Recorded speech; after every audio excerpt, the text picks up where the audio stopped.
I'd like to welcome you to our Scott County Fiscal Court business meeting today, and I'd like to call our meeting to order. Appreciate your all's attendance, and we are glad to have you here. I'd like to wish everyone a Merry Christmas, and very grateful just for this time of year. And I'd like to ask you now to join me in the Pledge of Allegiance. Mr. Culbertson, would you lead us?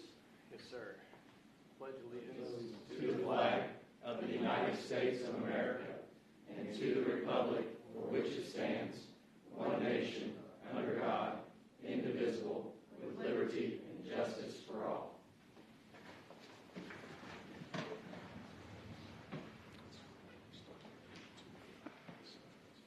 Ms. Hamilton, will you call the roll, please? Mr. Hostetler? Present. Mr. Lyons? Here. Mr. Wallace? Here. Mr. Corman? Present. Mr. Ellison? Here. Mr. Davila? Here. Mr. Livingston? Here. Mr. Culbertson? Here. Judge Covington? Present. Thank you very much. Now I'd like to consider the minutes from the previous meeting. Any comments or questions related to those as presented? Motion from Mr. Corman. Second from Mr. Ellison. Any other comments? All those in favor, please say aye. Aye. Any opposed? Motion passes. Number 5, transfers as presented in your packet. Any questions or comments? Quick question, Judge. Well, where'd he go? I'm now looking for Michelle Ray because she'll have to help answer this question. Oh, maybe not. Well, if I can pull it up here. That one line item for Isaiah House, are they open for business yet, or? No, I can give you an update at the end of this meeting. They are, I think they're probably done with construction and are waiting, just getting inspection done. Is that what this line item's for? For the budget transfer for the Isaiah House, Wedco is giving their portion, and so we're taking that portion that they're paying us and putting it back into that line item for. Got it. Thank you. Mm-hmm. No, thank you. Yeah, thank you, Judge. But to follow up on what we were just talking about, Cam, myself, and I invited all of our judges and the public defender's office as well, and we met. Cam, when did we meet? Last Friday?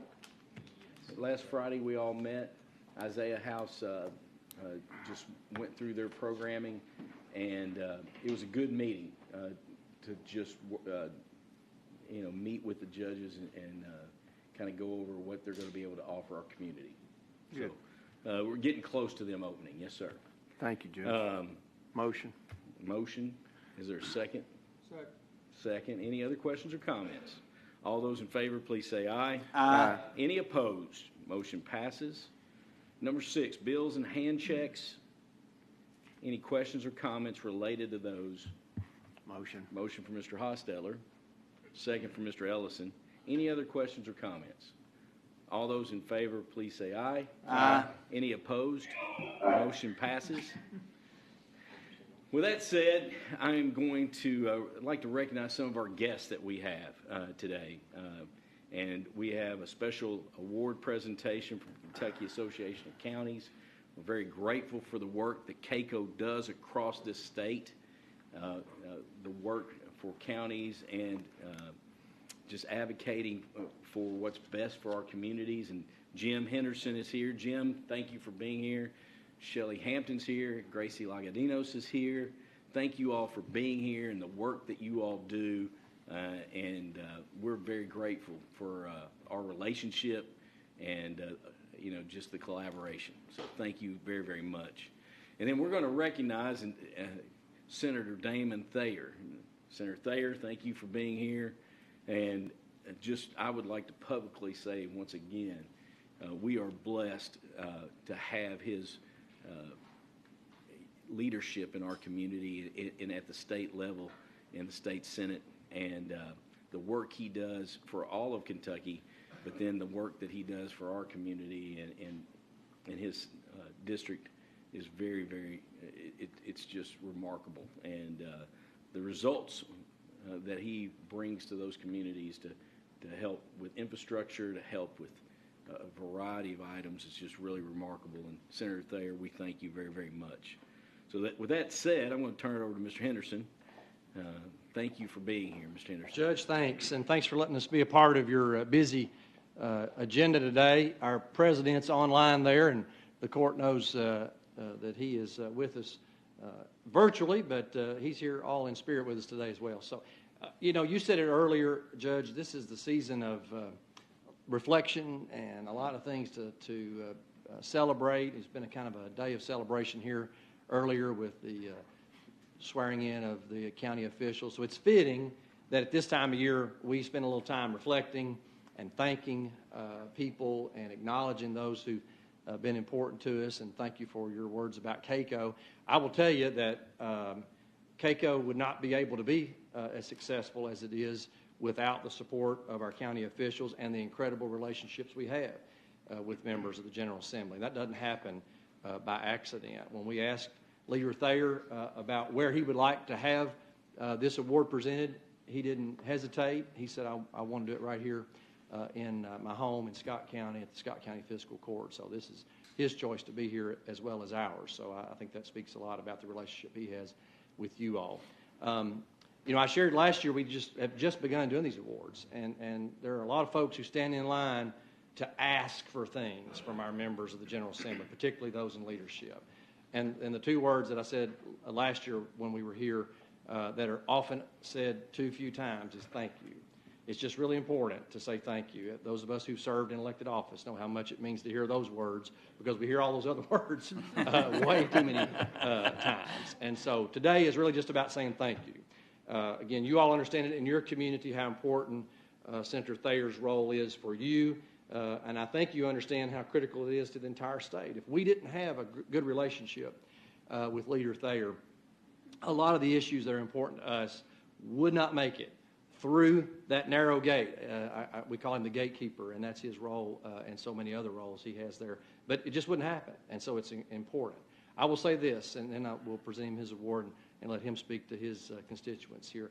But there's not a member of the General Assembly that when I personally reach out to him, or I know you, Judge, and others reach out to him, is any more immediately responsive, and that is absolutely the truth, than Leader Thayer. I've never hesitated to reach out to him if I needed to, and he immediately responds on our behalf or on your behalf and to us. So, again, I want to personally thank him for that. So with that, we've got a beautiful plaque that he will proudly display, because I have seen his office where he proudly displays the one he got last year. But we'd like to present the 2022 County Advocate Award to Senator Damon Thayer. So.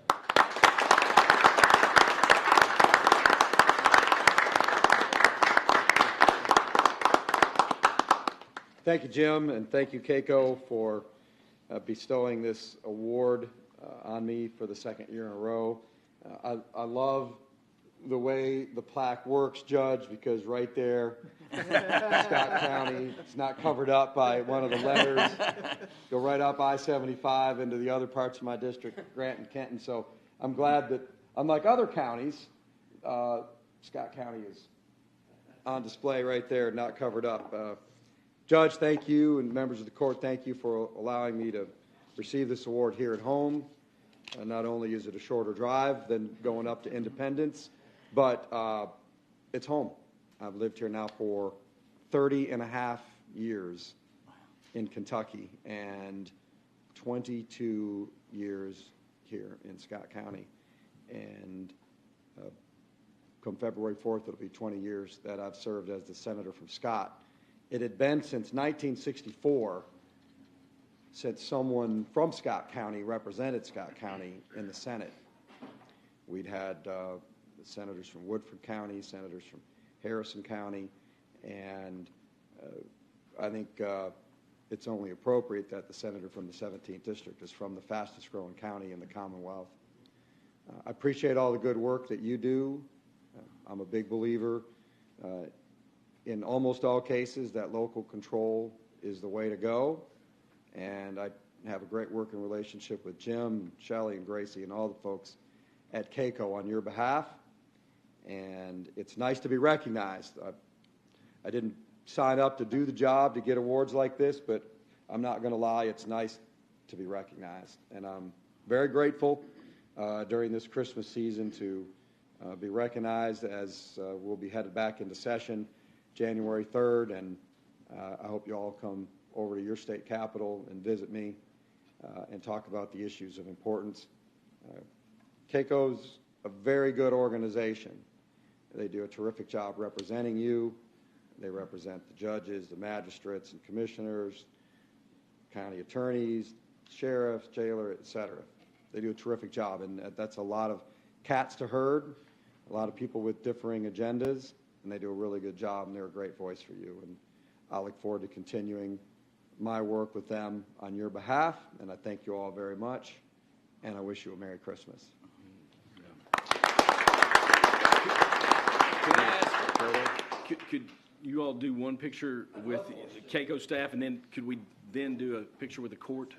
Or any whatever y'all want to do. Whatever works. Can we move this back here, Did you Judge? Photoshop me in at some point? Yes. Nothing to do to say we could Photoshop him, because I'm not going to do that. He did.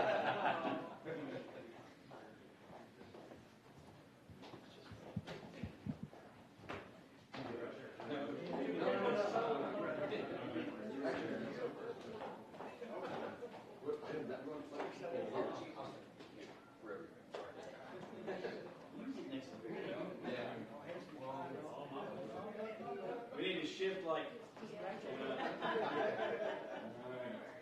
Now I'm going to put my hands down because David says it's good.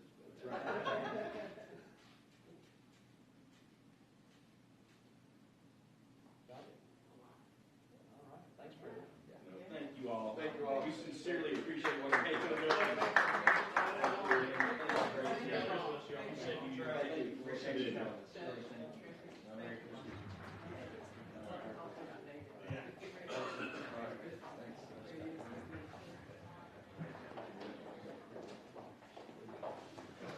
I'm headed back to Frankfurt for the last day of this calendar year. See you on January 3rd.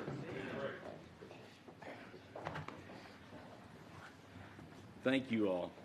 Merry Christmas again. Be safe. All right. Now we'll move to number 8, and we have Mike Carroll and Monica Sumner. And forgive me, remind me of your name, sir. Ben, thank you. Our team from Branstad Carroll, there has been a lot of work done since we last had this on the agenda, and Mike and Monica and their team have met with Sheriff Hampton, his team, have met with staff from the clerk's office.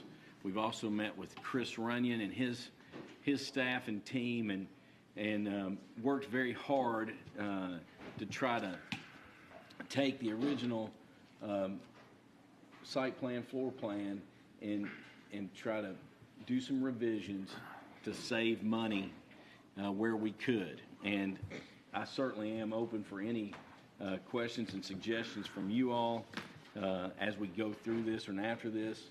But I'm excited about where we're at and the work that has been done to get us to this point, and I appreciate your all's work from Monica and Mike and the team there. So, Monica, I'll turn it over to you. Okay, thank you. Thanks for having us here this morning to give you an update and kind of a summary presentation of where we stand with 3 very exciting projects for the county. You have a handout in front of you. It's exactly what will be on the screen, so you'll have that to take along with you, make notes on, etc. The first project that we're going to review is the Sheriff's and Clerk's Office. So if you'll proceed to show that slide, thank you. This is a site plan. I'm assuming most are familiar with where this project will be located, right across from the road garage there. The white shape represents the building. The gray areas reflect pavement, driveways, parking lots, etc.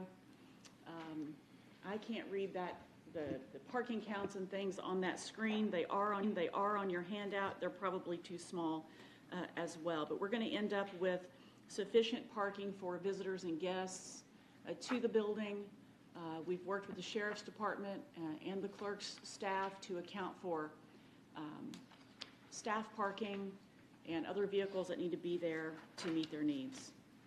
For some reason, Mike, I believe it was 58 out front. I believe that's right. And then our staff parking was in the 80s. It was, maybe 82, 85. And we've all agreed that the staff parking lot, if in the event that we feel we need to reduce the budget even further, we can perhaps reduce some of the parking areas. And we won't know that until we actually bid the project. But we've left a little wiggle room for decisions like that. We are showing a drive-through bay to assist both the clerk and sheriff function for tax collection, getting license plates, and those kinds of things related to those functions. The next page shows the basement level floor plan. The building does have a basement.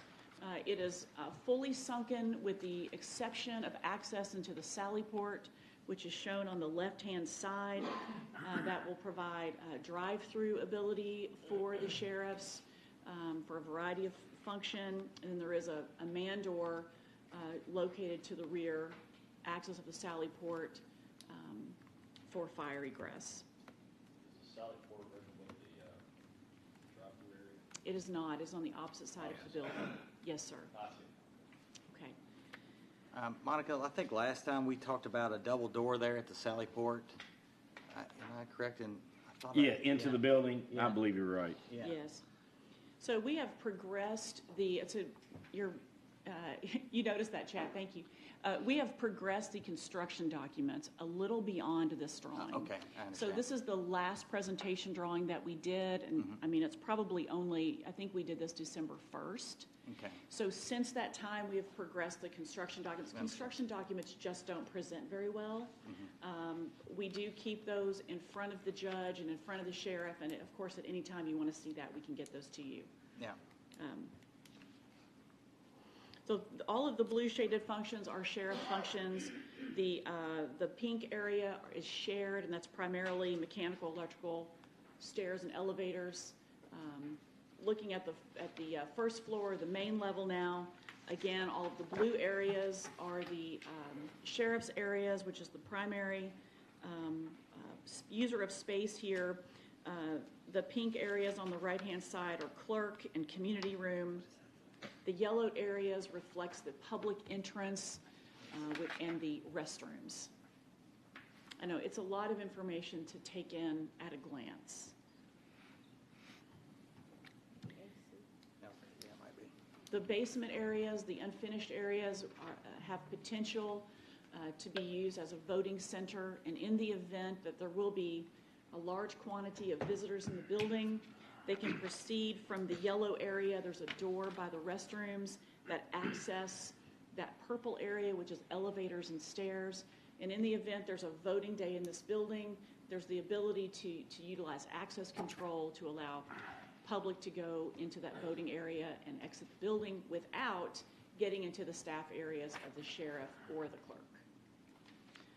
So Monica, if I'm voting, and let's say I need to go to the restroom, Yes. is there access to public restrooms in that area? As you enter the building, Yes. the public restrooms are on Right the there. right.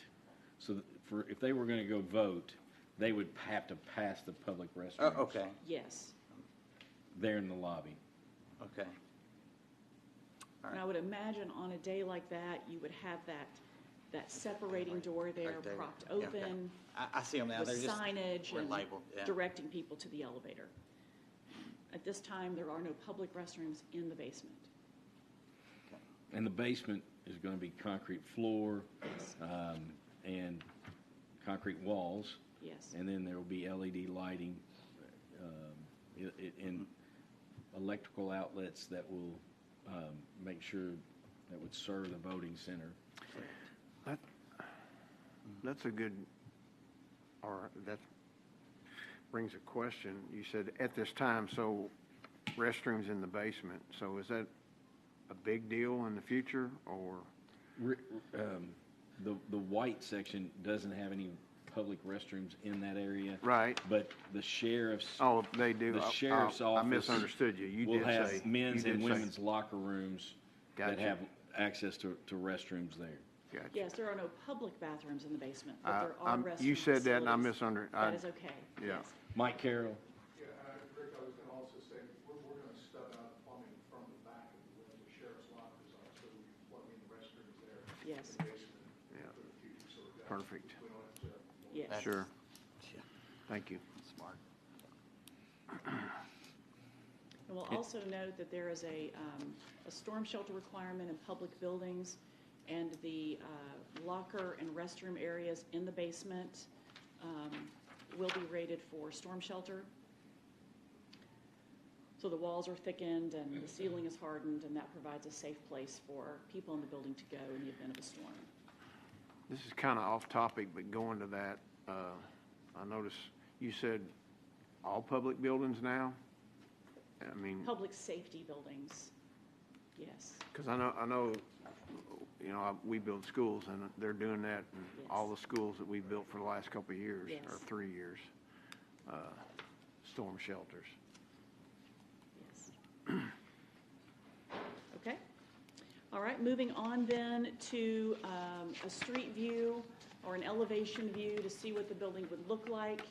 This is a view of the entry, what someone might see if they're walking into the building. The community room is to the right. On the left-hand side, the lower portion of the building is the sheriff's offices, and then the front door is straight ahead of you. The material that's rendered on the right-hand side that looks like mirror, it isn't necessarily mirror. It's a very difficult material to capture in a computer rendering. It is a black glossy panel, almost like it would look like an automobile, a shiny car, where it has reflective value, but itself is not a mirrored surface. And so this is how the computer renders that. And we've brought samples of this material to the judge and the sheriff and worked through what those materials are. I just wanted to point that out because this implies that we're putting mirror on the building, and we are not. Just a black, shiny panel. And just to clarify as well, it is a fibrous cement. It is. Block, and the cost shiny per material, the Yes. cost per square footage is considerably less than the decorative metal panels that we had discussed. Yes, it is. It's going from like $48 a square foot to I don't remember what you mentioned, but it was considerably less. Yes, more than And then the other aspect, the black brick that are on the body of the building behind,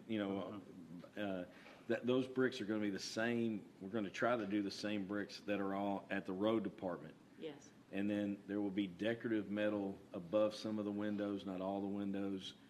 And tell me if I'm right, did we lower the entrance just a little bit as well? We did. On our construction documents, we have lowered the glass entry piece. We have lowered that down. For cost savings, both capital construction cost and just life cycle costs with heating, cooling, and lighting. So, yes, we have lowered that. Like I said, mentioned when we started, we've shaved about 1.5 million off where we were. We have. And we've been able to do that with minimal, just adjusting things, rethinking things, without having the clerk or the sheriff lose function. The next page, I'm sorry. The question is about our HVAC, and would you like to speak to that now, or you want to talk about it later? Mike Carroll has asked Shrout Tate Wilson to actually do two options. Yes. And we haven't chosen yet. We're going Yeah. to have, excuse me, a geothermal system as part of the bidding process. And then this court can decide whether they want to spend the additional money next to that. Right. And again, we'll provide you with what we think are projected operating costs, but I think you're probably more Yep. The, what would be your second option? What would be your next choice? We're gonna use a boiler and chiller out. Boiler chiller, okay. Monica, I saw John over here, who's John Burke, our PVA. So if I come in and I want to pay my taxes, but I want to dispute the assessed value of my vehicle, is there going to be some kind of kiosk or something that I'm going to be able to go to John's office located here in the courthouse to dispute my assessed value? Or is that something I can't answer that. I would Okay. need others to answer that. Do you understand what I'm saying? Yeah, that has not been brought up by the clerk's office staff. No. I think they do it by phone mostly now. Is it? Yeah, Yeah. I mean, we try to mirror what the clerk's office hours are, but again, when it comes to the general public, moving this further out now, But if they have to go back and forth. But here's the facts, though. If they want to dispute that, this office is still going to be open. And what I would hope is the clerk would choose to direct those individuals that want to dispute it back to this office. That office is for renewing tags and doing all those transactions. This office is still going to be the hub of transactions as well, records. And it seems like that type of situation conversation would be better handled here. Okay. And that the location with the PVA. So they'll just refer them to come down to the courthouse Yeah. to get out. Okay, that's fine. Okay. The next page then reflects our current cost thinking and a proposed schedule. You'll see the cost estimate was just generated yesterday. Well, it says December 22nd Tomorrow. on it. It's generated tomorrow. That threw me. I apologize. We'll guarantee it's good through today. Yeah. Well, we moved our meeting on you. That we did, yes. So this was originally prepared for that originally scheduled meeting. So we're looking at, this is reflecting that revision that we made late November to shave $1.5 million off the project. And that was skimming off some square footage, lowering the entry, just doing some things to be as prudent as we could with the dollars and still maintain the function. So we're at a revised estimate right now at 12.96. And we're looking at getting the project out to bid mid to late February. So from here, the schedule would be, Judge, I guess, is to approve a design, and then we would just set up a time to put it out for bid, and then once the bids come in, then. What we need to consider today is, we've done these revisions. There's a cost estimate. That's all it is. Yes. It's numbers on a piece of paper. But you all needed to see this before we move forward. And I think a lot of work's been done. I think that, until we put it out, and we'll come back and make a motion to put it out to bid. Yes. But what we're asking you to consider today is approving these revisions. And is there anything else? Y'all do this all the time. Am I leaving anything out? I don't think so. And of course, these revisions have been discussed directly with the sheriff. And Sheriff Hampton, would you step forward and would you make any comment about, we've met several times and your staff and yourself and have looked at the functionality of the building. Would you make any comment? We like it. We like it a lot. Just even with that All right. 15 minutes. I just need a motion. They work very closely with me and my staff to accommodate what we need, and that's very important going into a project, this expensive, to make sure we get what we need and what's going to be functional for many years to come. So I think it's going to be good. Questions? I think the bubble should be number one. It should. It's correct on your handout. Is it not? Oh. Any other questions or comments? Yeah, well, I'm sure that on that construction document phase, that 100% complete, that's supposed to be 23, right? Instead of this past January, where you got 2022. Yes, 01/21 should say 2023. Okay, but another thought, just looking at this, I mean, they've already got laid out, Judge, if we're going to go, if the court wants to go forward, they've already got that process laid out, bidding phase. We've already discussed that this is, as it says, a cost opinion. The real deal is when you get the paperwork in your hand. So, if you're looking for some kind of a motion, it looks to me like they've got a pretty good. No, I agree totally. And Is there a reason why it's February versus January? Is there a reason to wait that extra? If everybody in the court was fine with what we're at, is just getting all your documents together, your bid documents? Yes, at this point, we're about 60% complete on our bid documents. Gotcha. So we think we need about another month. And that's fine. I'd rather you have them right instead of rushed. Exactly. So So you'll share the bid documents. you'll see the Yes, bid. and then we would officially approve the bid document. Now, What do you need now? Well, what I want them to help and discuss is we've talked about the sheriff clerk's office, and then we've also got this EMS station that the thought was that if we did this at the same time, that we might realize some savings from a contractor, mobilizing, lining up the trades to go consecutively from one to the other, vice versa. What else would you all want to add to that possibility? Do you feel like that if we put them out together that we could save some money? Yeah, just general overhead on an operator. You've got projects that are, a couple miles apart that are both good projects, and we would put them out to bid to give people the option of bidding that is one package or bidding it separately, because we want to take advantage of every opportunity we have. Whereas a smaller contractor might be interested in the EMS facility but couldn't handle the sheriff's facility. So it's throwing them both out at the same time and see if we can take advantage of that. There's no guarantee on that, but it makes sense to me that it would be much easier to do both of the jobs at the same time. So we just have a lot of alternate type of Yes. bid options in Our there? bid tab will be set up for this building, and then a combined. Yeah. And so you really see the value of that, if there is any, and make your decision. And I guess then some other alternatives like your HVAC.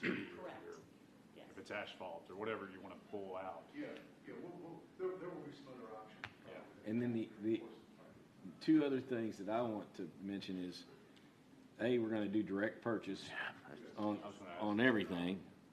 And then B, on the EMS building, we are navigating sewer and water.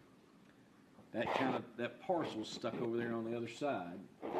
And after looking at sewer and water, I have reached out to Toyota and requested that we be allowed to tie in under the road to where the daycare, that area right there. And I've not gotten confirmation yet, so I can't speak to it, but I'm optimistic that can be an option. But until we know that, our EMS station's kind of on a timeline. Yes. We have to kind of push pause until we know the sewer and water's navigated. Would you all like to add anything to that? Well, would you like to show that? Sure. The next slide is the site plan for that building. That we can just fold that into the topic you just raised. The EMS facility is located on Lexus Way, as indicated here. The Toyota Child Development Center, there are utilities from Toyota that serve that. Toward Cherry Blossom Way, about a mile or so is water, and toward Champion Way is the sewer, or I might have that backwards. But there, this site is exactly in the middle of sewer and water.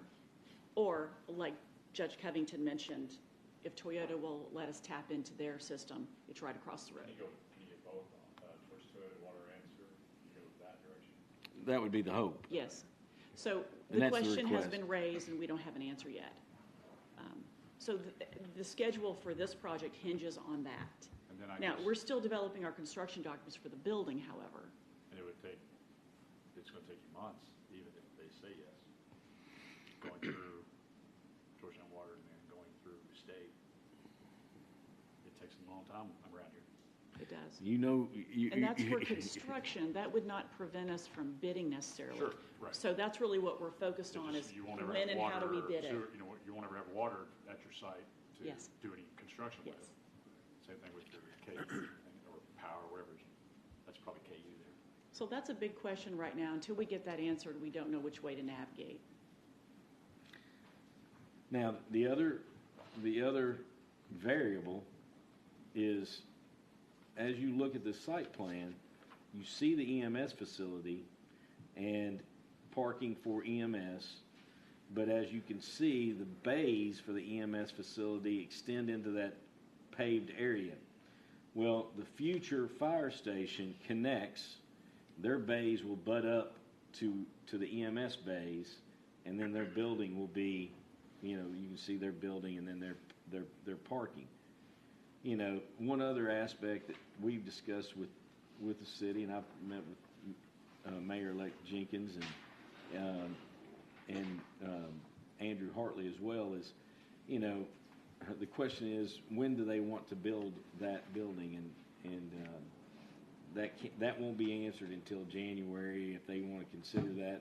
I cannot speak to any of it, but Mayor-elect Jenkins is aware of the project and the desire for a future fire station to go there and the plan for that, but I can't speak to a timeline. Once in January, we'll try to have that conversation and see what their timeline is. But from there, I still think that we need to, see what they have to say early in January, and then move forward with our project. Continue to move forward. But Judge, if we're going to bore underneath Lexus Way, it would make a lot of sense if they're going to potentially build there to have their lines run then instead of have to do it later on down the road. Now, if I'm right, you all tell me how that works, but would there be one line coming across and then elbowed out? Okay, Yes. so, There would just be there would be a line large enough. okay, so, Yeah. I got you. But, Monica, I'll let you continue. I'm sorry. No, that's what this is for. Let everyone discuss things. Well, Yes, one sir. quick, so leave the Georgetown Fire Department out, because Yes. at this time it's out.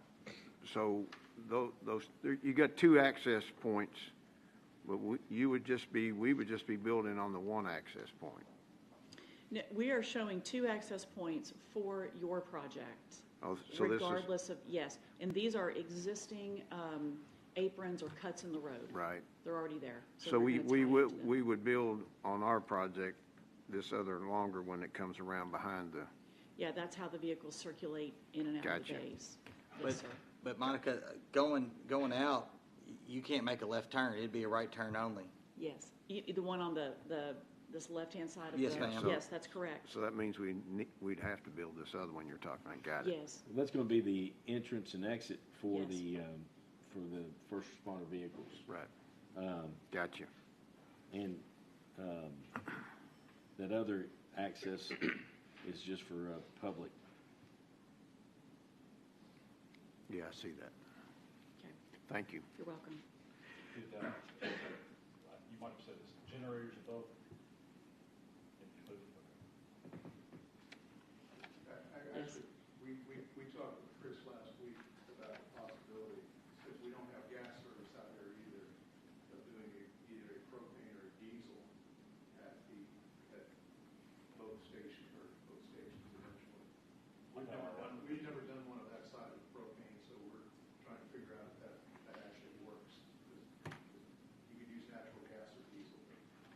So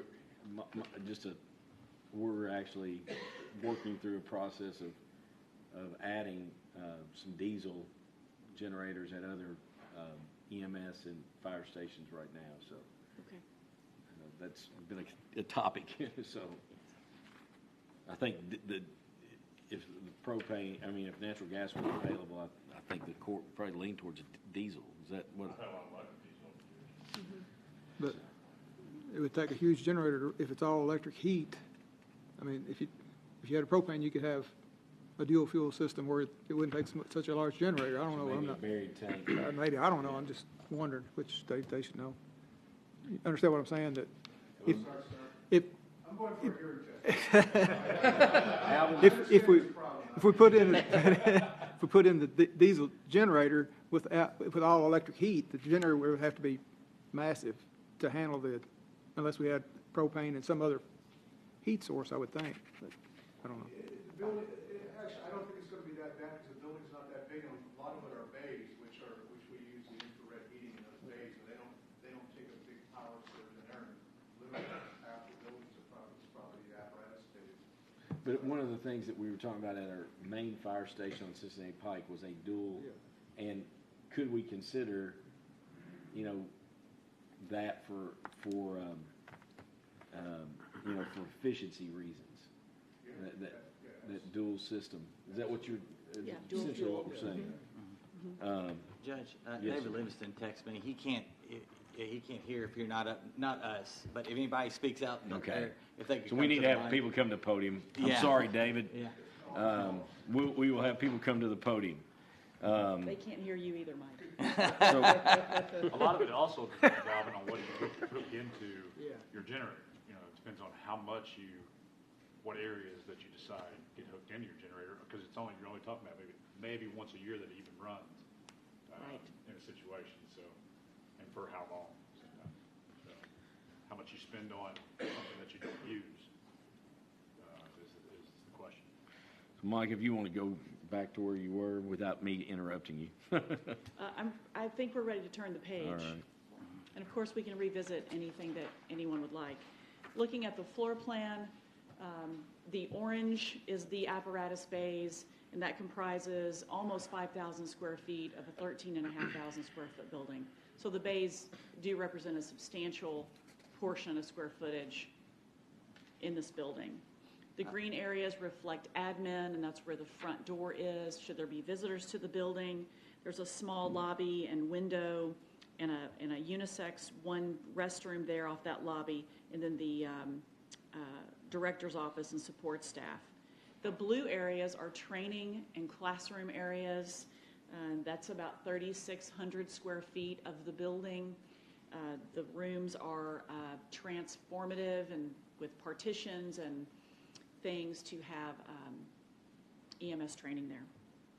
Monica, on your bays, since we don't have access to gas, I assume that the heaters that are inside there would be electric. Is that correct? We use an infrared. Infrared? Yes.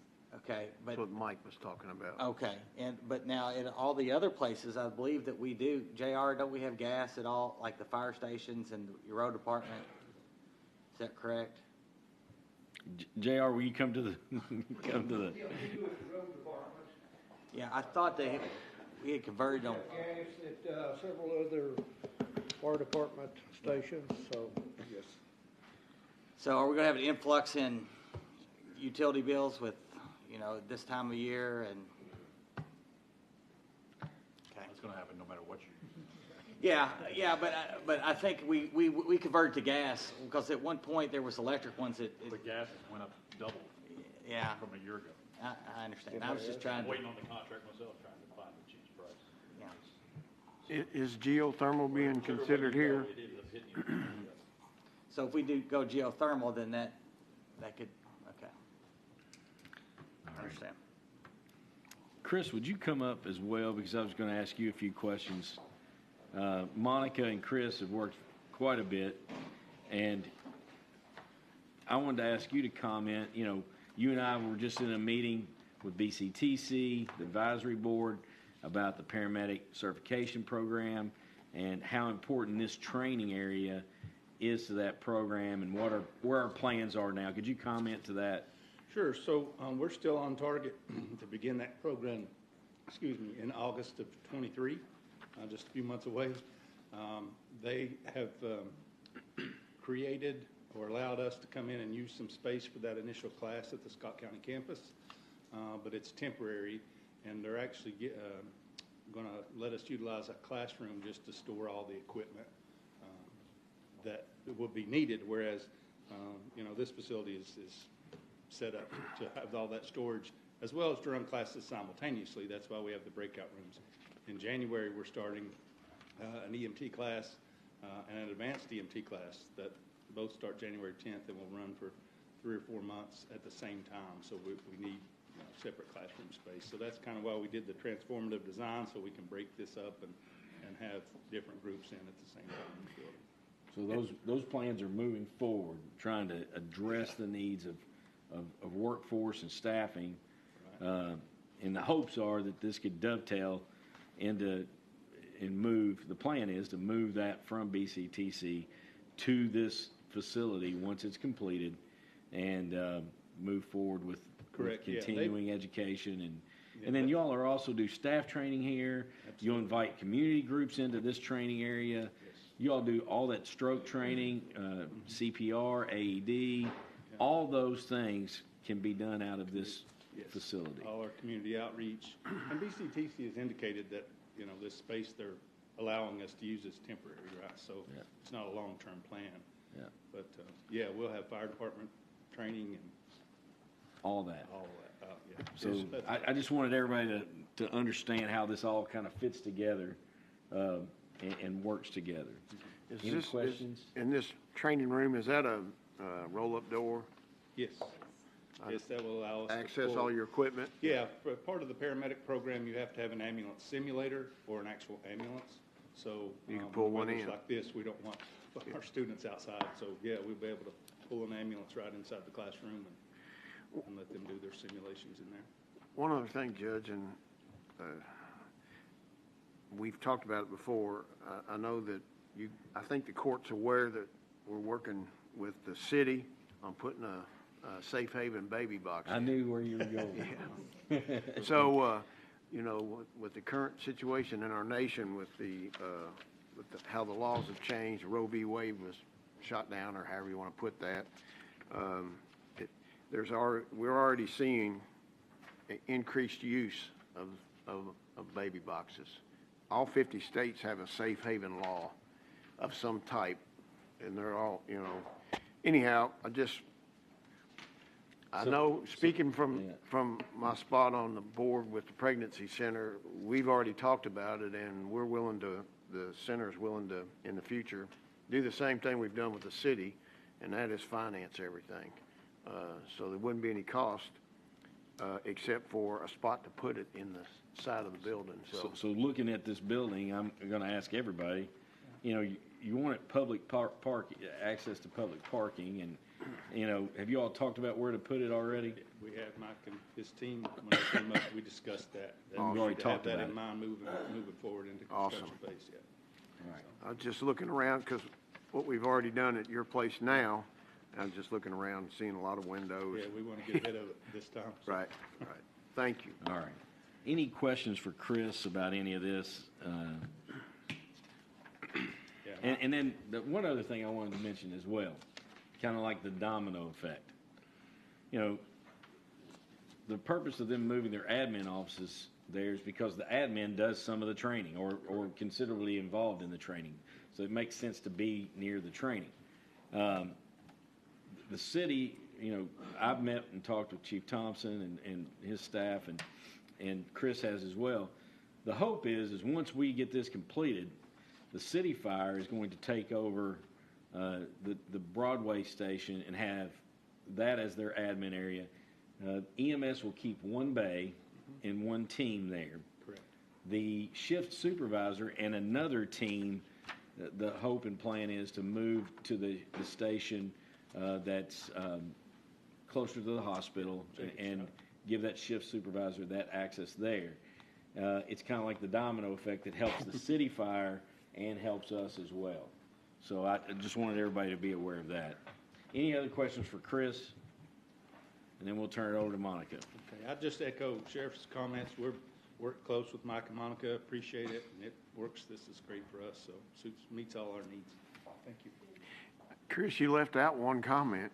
You like it, don't you? I like it a lot. All right, let's go ahead and look at what the front of the building is proposed to look like at this point. This image reflects the bays on the left, which is taller. We've put some natural lighting in there with the clerestory windows. It helps reduce the use of artificial lighting. The center portion of the building gives us opportunity for signage, and that's where the administrative offices are. And then on the far right-hand side of your rendering, it represents the classroom area, which is also a little taller, just larger rooms, more people. So we've allowed for design space for signage and the logo. And we're reflecting the parking pad out in front and so on. Is that a metal roof? It is a metal roof. We're also proposing brick around the bay doors, and then we're using some the same panel system that we've proposed for the Sheriff's Department on the upper level, just for cost savings and just a lighter weight material. And then that same material is on the front of the offices, and we're just looking at colors. These particular colors have not been chosen at this point, but we had to have a rendering for today. So, If you do flat roofing, will you modify bitumen? yes, if we do, yes. That would be, right now, the built-up roof area is over the office area where the signage is. Same thing, probably same thing on the other sheriff's office. Yes. Questions? Any other questions? We have a rear view on the next page. And then the last page for Section 2 is a cost opinion and a schedule. And we've indicated on that schedule the comment regarding the utilities. We'd like to see this move simultaneously or just a little bit behind Sheriff, but we've got to get that utility question answered before we know really how to proceed.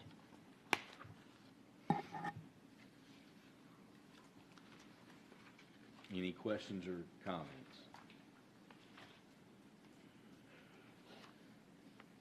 All right. Then we'll move to the next Farmers item. Market Pavilion. Yes. This aerial here also has a snippet on the left of where the new Judicial Center will be placed, the intersection of North Broadway and Washington Street, the large county parking lot there we're showing on the corner, populating that corner with a Farmers Market Pavilion. And this is looking at the site plan for that effort. Monica, one of the concerns was, loss of parking. Yes. And this will open up people that will be wanting to, get there early to get the covered parking. But if I'm correct, only about a total of 4 to 5 lost spots. Yes. So you'll be able to park under this canopy on a daily, just an average business day. The parking will still be maintained. We are going to lose, I believe, 4 spaces just to allow for the posts and things to happen, but you'll have a drive aisle under it and parking. And then, of course, in the need for events and farmers market, that becomes your covered area, and parking would not occur under it. We can look at the next page, which shows an elevation view, gives a few dimensions, and shows the influence for the design thinking based upon the green iron that's around town. We just pulled those elements into this design work.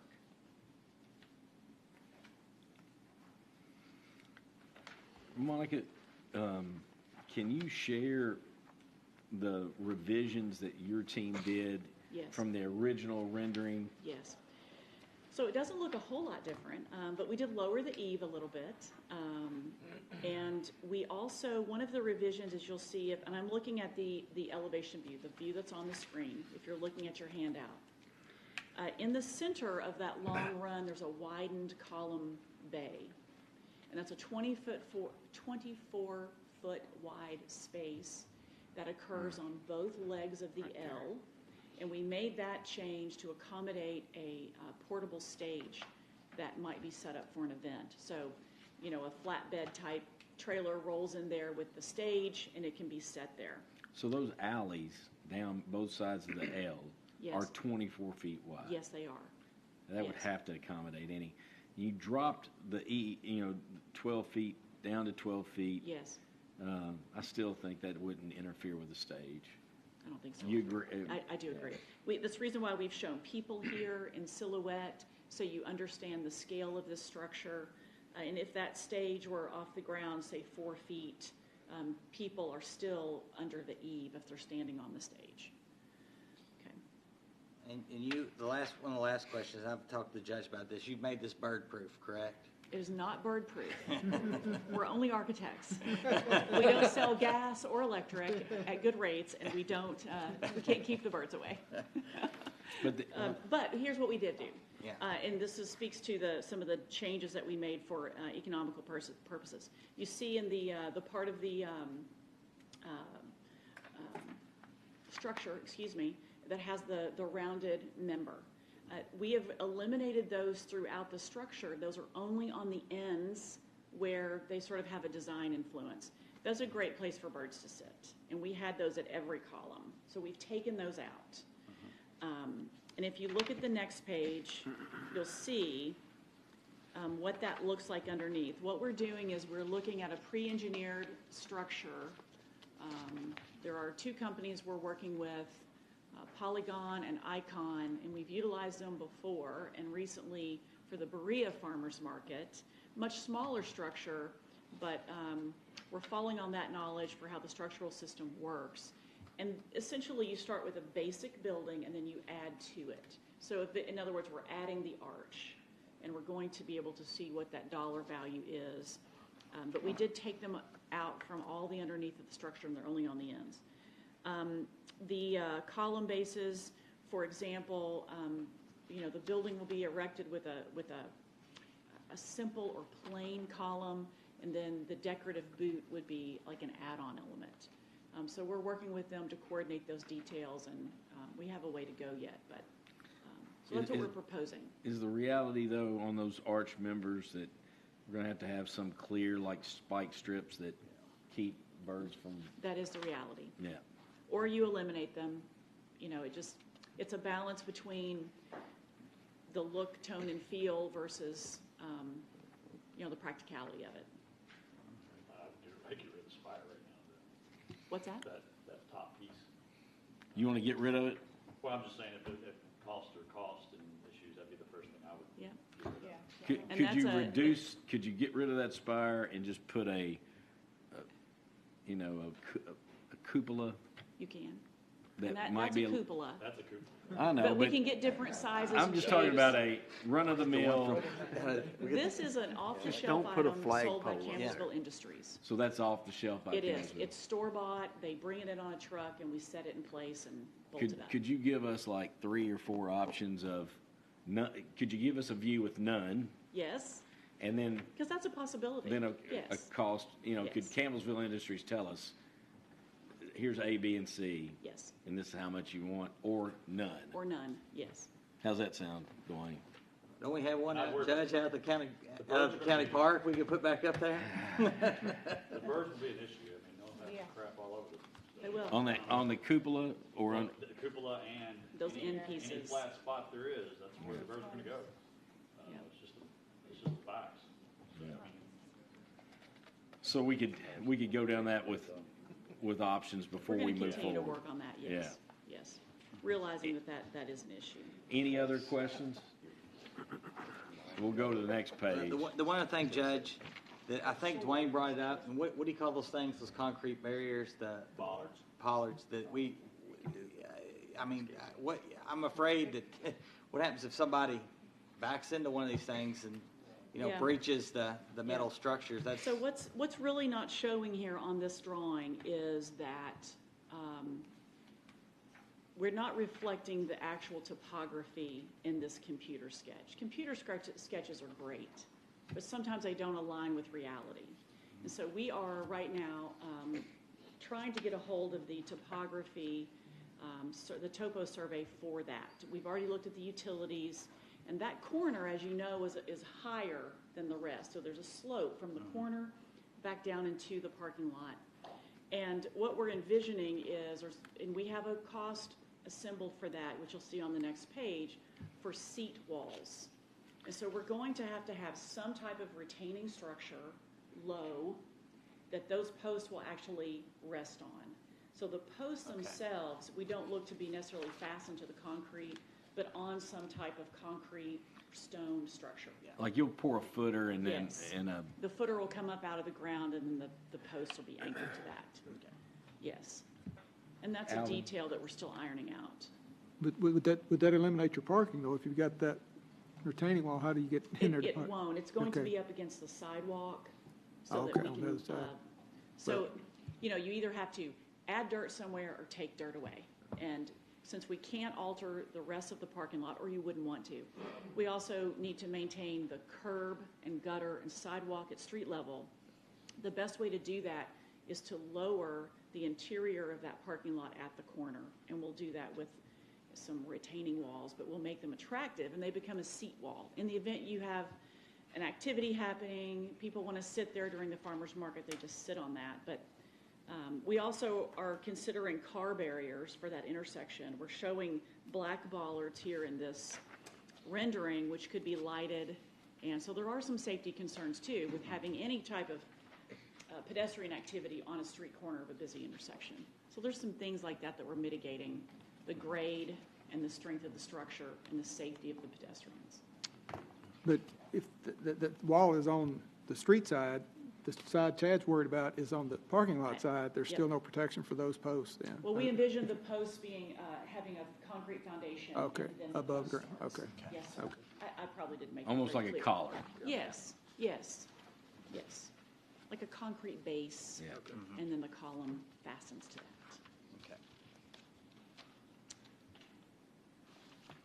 The last So if we page, take a look at the cost opinion and the schedule, the cost opinion with the, you know, electrical that's required, the seat walls, and so on, contingency, escalation, assumption, we're looking at right at $1 million. It's a very large structure. and when we started this conversation, you know, our hopes was around 750. And the hopes was that we would, well, we will do the application with with Ryan Quarles's ag department, and there is $250,000 available for projects like this, and I anticipate that we would be eligible for $250,000. So other conversation is, you know, Cam and I have met with Andrew Hartley. They are drafting an interlocal agreement for you all to consider in the near future about this structure, and you know, the conversation with their new council to present to their new council as well. And you know, when I've talked about this project with Mayor-elect Jenkins as well, and you know, once January comes, we'll sit down and have another conversation about their involvement, and you know, the city parking lot is where it's going. The interlocal will show that this is jointly owned between the two entities, Fiscal Court and the City Council. The interlocal will also line out maintenance, you know, that the maintenance responsibilities are both the city and the county, and then also address, you know, in writing that the Saturday mornings during the farmers market season that the farmers market is the priority for the use of this facility. And then after that, in my opinion, you know, tourism would be a good group to go towards and ask if they would consider scheduling it for other events and other times, like concerts, car shows, whatever it is down in that parking lot. I've spoken to Lori about that possibility, and she's willing to go to her board, and you know, I would go and ask them for that consideration. You know, as far as, you know, that $1 million price tag, one other thing that we could consider, and Andrew Hartley and Cam and I met and discussed the possibility of issuing an RFP for local businesses that might want to consider making a proposal about a naming right. And we could consider any proposal, and we would have the right to reject any and all bids if any of them didn't really meet our expectations of what might help there. What would this body think about that type of possibility? I don't want to leave anything off the table, but I'd value your all's feedback on that. On which part? The RFP. The RFP? I would make sure that in there somewhere there's a timeline as far as.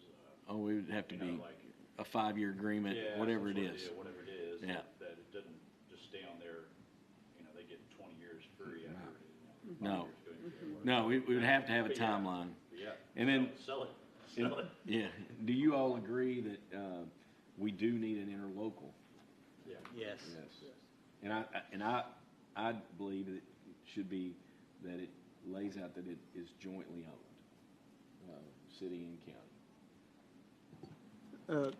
There is a possibility, the facility that's nice, farmers market may want to have a midweek market at some time in the future, so that should be left, option should be left open. And in my opinion, they should always have, you know, you set a date to do scheduling, and then they should have that priority. If they want to have a midweek market on Wednesday night, then that should be the priority, and then everything else schedule around it.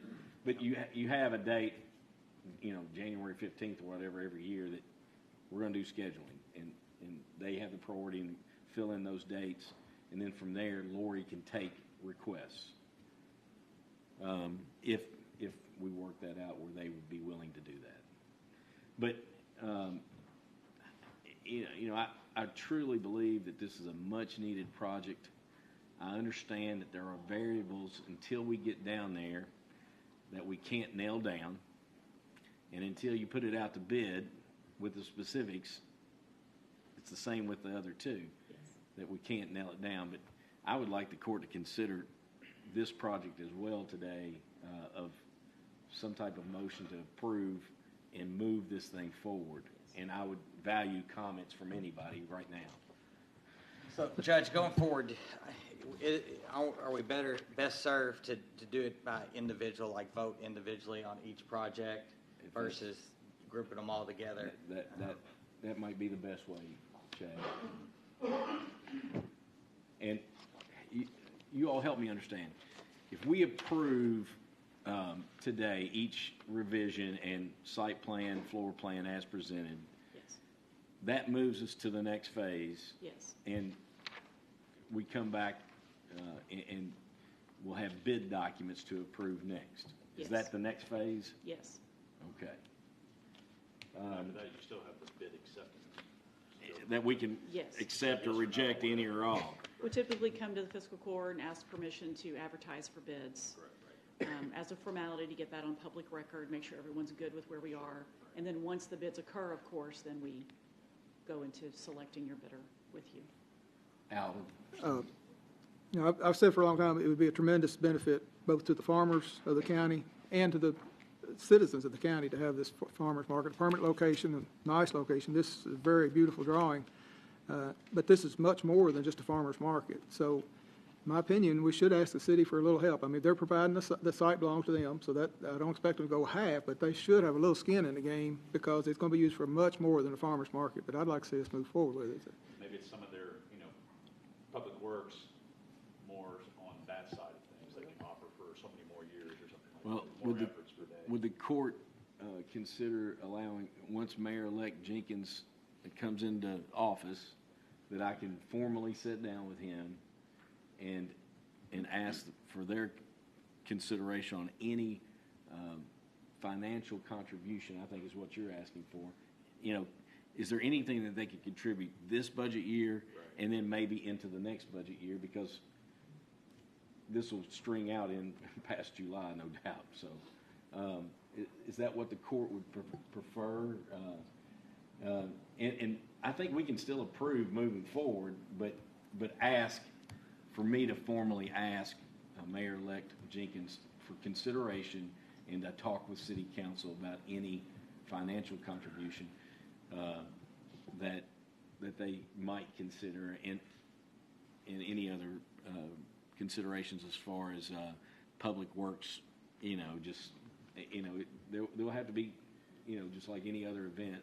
When there's events, there'll have to be cleanup and yada yada yada. The parking lot is owned by the city, but when it was redone, the county paid half and the city paid half to have it renovated. Yeah. And there's an interlocal for that. Yeah. So, Alvin, I will do that. I don't think we need to have a motion for me to do that, but that'll be at the top of the list after Mayor-elect Jenkins takes office, and we'll report back. But would there be I think what I'm hearing from you all is that we do this each by project. Would there be a motion to accept the site plan and the floor plan as presented on the sheriff's clerk's office? Motion. I heard a motion, and then I saw Kelly. So we got a motion, we got a second. Any other questions or comments? Judge, as part of that motion, or maybe you want to do this separately, you want to include that schedule that they've already put together? Don't need to. Because they've still got to go through all this. I'm sorry? They still have to come back in front of us. Okay. But you just wanted to ensure the project to get going. I mean, they've done a lot of work with that schedule, so if they meet that schedule.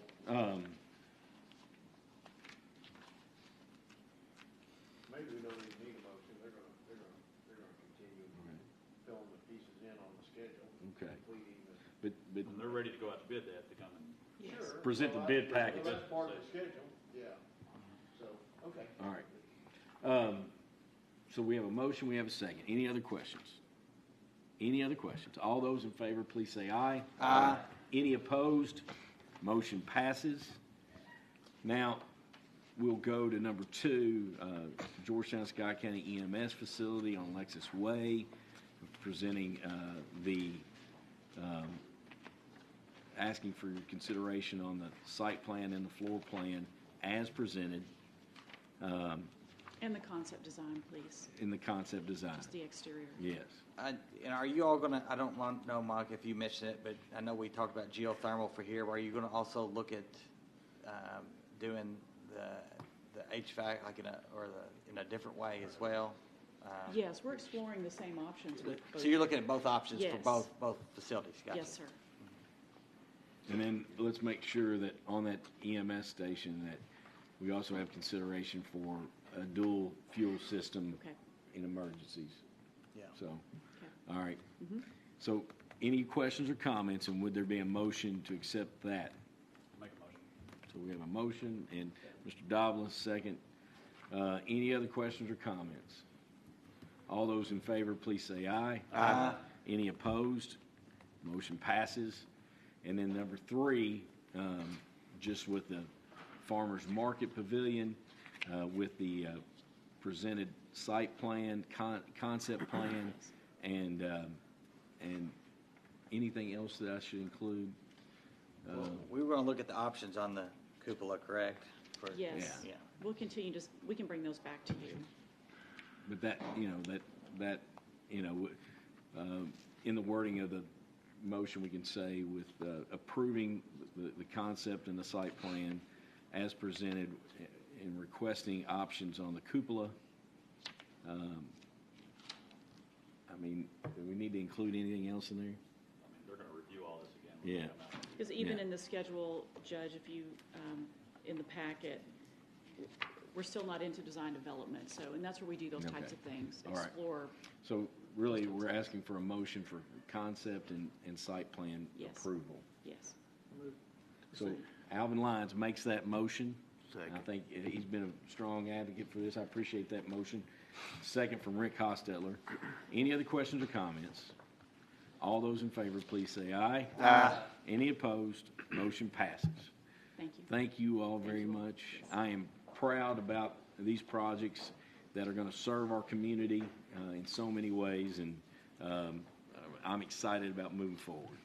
We'll move next. You all have a Merry Christmas. I know y'all don't want to hang around for very, very Merry Christmas. Cam Culbertson, would you be willing to read Ordinance 2217 for second reading, flock cameras? Yes, sir. Scott County Fiscal Court Ordinance Number 2217, an ordinance pertaining to license plate reader cameras. Whereas the Scott County Fiscal Court, Scott County, has approved the purchase of flock safety license plate reader, or LPR, cameras for use by the Scott County Sheriff's Office. And whereas Scott County recognizes that there are legitimate and important law enforcement purposes for using these cameras, and whereas Scott County recognizes that its citizens have important privacy rights, and whereas, having recognized these important interests, the members of the Scott County Fiscal Court desire to adopt an ordinance establishing guidelines for the use of LPR cameras in Scott County, now therefore be it ordained by the Scott County Fiscal Court as follows. 1,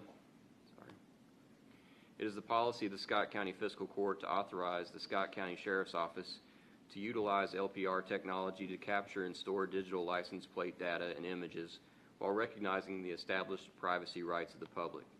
2, the Scott County Sheriff's Office shall implement detailed policies and procedures regarding the operation and use of LPR technology to provide guidance for the capture, storage, and use of digital data obtained using LPR technology. 3, the Scott County Sheriff's Office may use LPR technology to help solve crimes and recover stolen vehicles by using LPR technology to capture computer-readable images of license plates, which will allow law enforcement agencies to compare plate numbers against those of stolen cars, cars driven by people suspected of being involved in criminal activities, missing persons, Amber Alerts, and assisting in criminal investigations. In doing so, the Sheriff's Office may use LPR technology to capture still images of the rear of a vehicle passing by the camera, including the license plate, make, and model of the vehicle.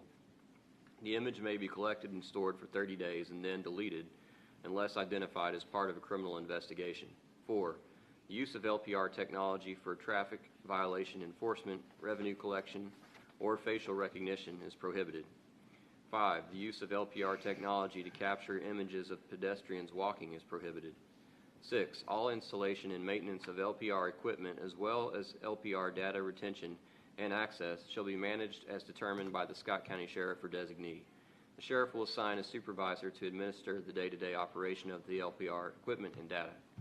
7, the Sheriff's Office shall use LPR systems only for legitimate and public safety purposes. Only for legitimate law enforcement and public safety purposes. Information gathered or collected and records retained by department LPR system cameras will not be accessed or used for any purpose other than legitimate law enforcement or public safety purposes. 8, the LPR administrator shall ensure that LPRs are not deployed or used to enforce the law in any discriminatory manner that is prohibited by the United States Constitution and laws, the Commonwealth of Kentucky Constitution and laws, or Scott County ordinances. 9, officers shall not use or allow others to use the LPR equipment or database records for any unauthorized purpose. 10, except when done pursuant to a court order such as a search warrant, it is a violation of this ordinance to utilize the LPR to record license plates except those of vehicles that are exposed to public view. Example, vehicles on a public road or street, or that are on a private property but whose license plates are visible from a public road, street, or place to which members of the public have access, such as the parking lot or shop of other business establishment. 11, the LPR system shall not be used to harass and or intimidate any individual or group. 12, the LPR system or associated scan files or hot lists shall not be used for any personal purpose. 13, this ordinance shall become effective on the date of its passage. First reading was approved December 9th, 2022. Adopted, if you vote that way, upon second reading December 21st, 2022. Questions or comments? I would just say this ordinance gives the law enforcement a valuable tool to do what they do, but it also protects the public from misuse or mission creep, you might say, as things change over time. So I move to accept. We have a motion. We have a second from Mr. Hostetler. Also, like to make a comment, not only is the ordinance pretty thorough in what Alvin's talking about, which I appreciate, it's given the Sheriff's Department a tool to protect the public and help, but it also protects the public, like as Alvin said. But I was looking through their general policies that the sheriff had created, several pages, took a couple weeks ago whenever they first sent it to us, and it does the same thing. It really backs up what I can see. Their policy really backs up, and I commend you for that. It really backs up the ordinance, I think. And again, for me, I think we looked at this a few years ago and we didn't go for it, and that was the real reason. My memory says is we were concerned that it could get out of hand and be used for other purposes. And so, but this really sews it up, in my opinion. Thank you, Rick. Sheriff Hampton. I appreciate you guys supporting this. It is going to be a good investigative tool for us. I think the ordinance is spot on. That way you've got it. I'm not going to be sheriff forever, and that ordinance will be there because we don't know who might come in at some point. So, but we will use them responsibly. Any other comments? We have a motion and we have a second. Thank you, Sheriff Hampton. All those in favor, please say aye. Aye. Any opposed? Motion passes. Thank you very much. That moves us down here to the library board appointment. And there was a resignation from Becky Nelson, who's now going to serve on the school board. And we have received two names from Patty Burnside and KDLA as well. And those two names are Christy Robinson and William Riley. And I'm sure either one of these individuals would do a fantastic job. But I know Christy Robinson. I know her background. She's volunteered or worked as a career in libraries for over 35 years. She holds a Bachelor of Science degree from Wayne State University and a Master of Science degree in Library Science from UK. And she's been involved in many groups, boards, and I would think that she would be a great candidate. I'd ask for any comments from anybody else. Well, I've actually got an opportunity to work with Miss Robinson several times on other issues since I've been on the court, and she's a smart lady and very passionate when she takes a project on. So I'll make that motion. We have a motion. Is there a second? Any other comments? Who seconds that? Kelly Corman.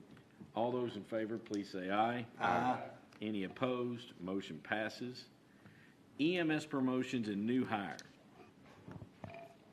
Chris Runyon, thank you. Judge, magistrates. So we had a couple of our folks recently pass their paramedic. So I'd like to recommend the promotion of Joshua Parton and Cody Money to the paramedic position, be effective December 24th. Their new rate of pay would be $16.65 an hour. Joshua's been with us since July as an advanced EMT, and Cody started with us in September as an EMT. And both those folks were able to utilize that kind of reimbursement contract we offer that you guys approved for us. So another couple of Okay, motion. Second from Mr. Corman. Any other questions or comments? I was just going to say, nice Christmas present. Absolutely. Absolutely. Yeah. So we have a motion, we have a second. Any other comment? All those in favor, please say aye. Aye. Any opposed? Motion passes. Thank you, Chris. The new hire. Oh, yes, I'm sorry. Also would like to recommend David Demetrius. He is a part-time EMT with us. We'd like to transition him to full-time effective January 7th. His new rate of pay would be $12.47 an hour. Questions or comments? Motion from Mr. Lyons. Second. Second from Mr. Wallace. Any other questions? All those in favor, please say aye. Aye. Any opposed? Motion passes. Thank you very much now. Okay, this leads us to number 12. And we have two people I'd like to recognize. And Mr. Davila, this will be your last meeting today. And I don't think people, the general public, until you put your name out there and you are willing to serve and put your name on the ballot and then go out and work and such for office, they don't understand the commitment level. And I've got a certificate of appreciation honoring David Davila for dedicated service to the Scott County Fiscal Court as magistrate for District 6, December 21, 22. And, you know, you accepted this as an appointment from the governor, and your willingness to serve, and we appreciate that very much for our community and the court. And just wanted to say thank you and express our appreciation for that service. Thank you. No, I enjoyed serving. well, Every one of you guys are terrific, Well. and also Stacy. Probably start with her. Let's go down here and I'll give you this. And,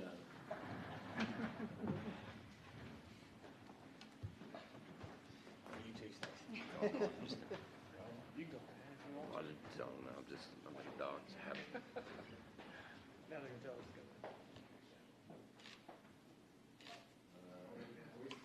Be down here? no, we're gonna bring you all in. Okay. I don't want to go there and go. Oh, I got you. And then Stacy, you hold it, and then I'm going to stand next to you.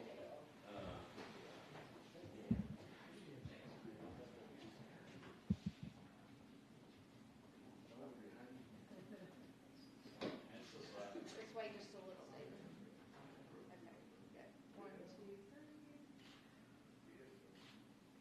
All right. Thank you again. All right. Nobody move. Y'all just, there's really, just stay right there.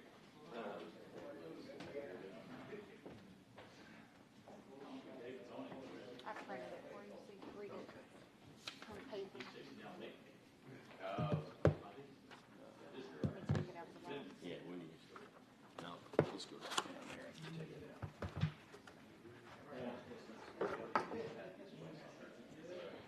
The court and the next person we want to recognize is our friend Alvin Lyons. And I have a proclamation to read, and we will read the proclamation. Cam, thank you for drafting this, helping navigate it. And this proclamation reads, honoring Alvin Lyons for dedicated service to the Scott County Fiscal Court. Whereas Alvin Lyons has served as a magistrate for District 2, which includes the city of Stamping Ground, since November 12th of 2010. Whereas during that time, Mr. Lyons filled an unexpired term and then served 3 consecutive 4-year terms as magistrate. Whereas as magistrate, Mr. Lyons was instrumental in promoting Scott County and the city of Stamping Ground. And whereas Mr. Lyons has served as a budget committee member with dedication as a fiscal conservative, I'm going to stop right now. Like his role and his input and his time in that committee has been so valuable. And personally, I appreciate it very, very much. And whereas Mr. Lyons was instrumental in continuous improvements for the ambulance service of Scott County and Stamping Ground throughout his tenure, whereas Mr. Lyons has demonstrated a strong commitment to road safety in Scott County throughout his tenure, whereas Mr. Lyons is a lifelong farmer and served as a longtime member of the Scott County Farm Bureau, Board of Directors, and Central Kentucky Ag Credit Association of Directors, whereas the Scott County Fiscal Court recognizes the unselfish service and dedication to the community given by Alvin Lyons, and therefore wishes to give special recognition to Mr. Lyons. Now therefore, let it be known that Scott County Fiscal Court Judge Executive Joe Cody hereby honor and praise Alvin Lyons for his long career of distinguished and dedicated service to the Scott County Fiscal Court, and thank Mr. Lyons for his service, dated this day, the 21st day of December.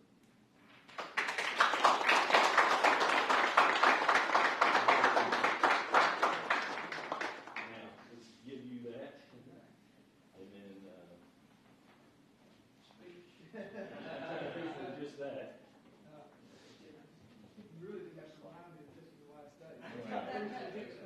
We are going to mention them. All right. Stacy's going to get one. Now. It's been an honor to serve the citizens of Amazon. Well,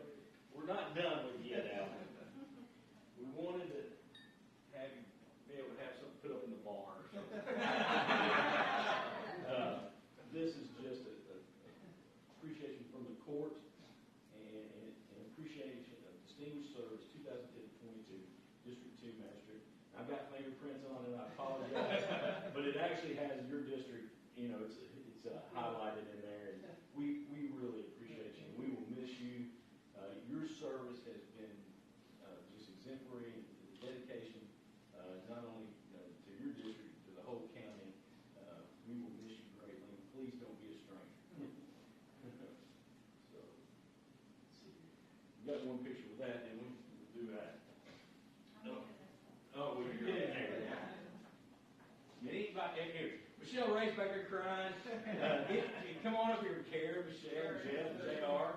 Come on, y'all worked with Al all these years. Come on. JR, come on. Yeah. Michelle's back here crying. Are we centered up decent? Yeah, pretty decent. Oh, I'm sorry.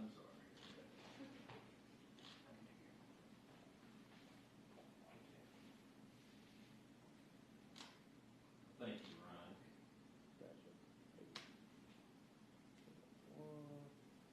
This y'all really wide. Sorry.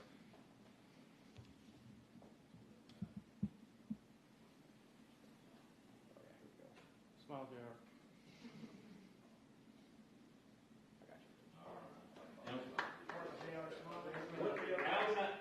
What else would you like to share? Anything else you want to share? Do appreciate all y'all. It's been an honor, sir. We appreciate you greatly and your service. Anybody else want to add anything? Thank you for being a great example for all of us. We got to sit down one more time.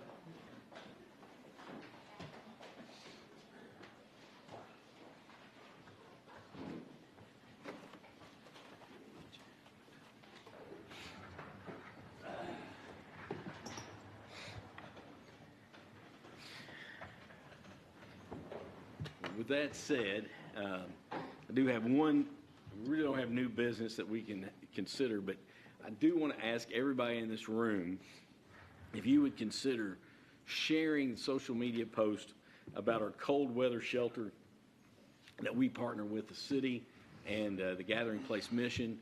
We posted information about that a couple days ago. We're going to continue sharing that as we go into this weekend. And you know, just making sure people are aware of that opportunity if they don't have a warm place to stay. And if you do that for me, and then, you know, JR and I've talked, and JR's team is prepared and ready, and I have 100% confidence in them, and we'll pray that, you know, that the weather's not as bad as they talked about, and that our drivers and staff and all our first responders and our community are safe through the weather event. So, but I'm confident that we've got people in the places that need to be that will take care of it, and we're blessed to have that team with JR and all our first responders as well. Ryan and Pratt and I sat with Gathering Place folks at the chamber luncheon, and they assured us that it's being used. Oh, yes. Yeah. I'll try to get, after the first of the year, and I'm glad you mentioned that, I'll try to get some information about usage and such to share. So, you have a comment, Rick? Well, about that, I'm just going to let the court know, and you know, Judge, I don't know, it's been a month or 2 months ago now, that we met with Mr. Baker, with transportation, and up at Sadyville, you know, we got some complaints from the police chief up there, Officer Lawson. So Officer Lawson called me a couple of weeks ago, so they've been up there. I haven't had a chance to go look at it. I'll try to do that soon. They have put some signage on those exit ramps. There are exit ramps that people have been using Wrong as way. entrance ramps on the southbound exit ramps. They've had to turn around a number of people through this last couple of years, actually, that were they were using it as an entrance ramp, and so that would have been terrible. But apparently the state's been up there and added some new signage, and Officer Lawson called me and said, man, it's really a big improvement. So That's awesome. I wanted to pass that along to you guys on the court, and then also if you would pass it on, thanks to the Transportation Cabinet folks. I will. anyone else have any comments or anything just before we close out our meeting? Anybody in our audience? Well, I just would like to say I'm grateful for the people that I work with and the service that y'all provide, and our community's blessed, and I appreciate all the work that everyone does. Our team here, from Stacy, Jared, Karen, Kara, Jeff, Michelle, team at the road department, our first responders, our relationship with our PVA or new PVA, and our clerk. I'm very confident and grateful for the service that this court's provided the last 4 years. We've been blessed, and I'm very optimistic and grateful for the future and the prospects of the next court, and appreciate all you've done. And I just want to wish everyone a Merry Christmas, and just wanted to really say thank you. So, if there's anything else, would someone like to make a motion to adjourn? Motion. Second. Second for Mr. Lyons. Any other comments? We are adjourned. Merry Christmas. Merry Christmas, everybody.